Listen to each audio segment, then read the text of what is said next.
Hi guys, this delicacy came from name in Ilocano, Filipino. They call this pinakbit. It's a popular vegetable in the Philippines. They put some eggplant, squash, pork,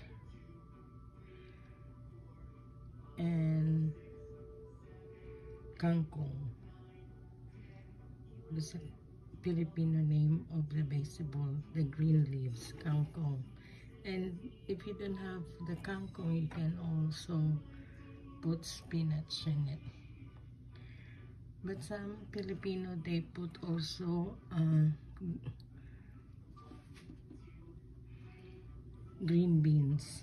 So they have green beans also here.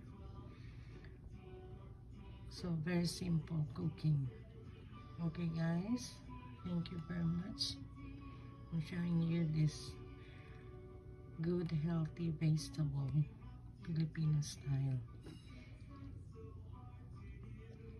Okay, bye for now.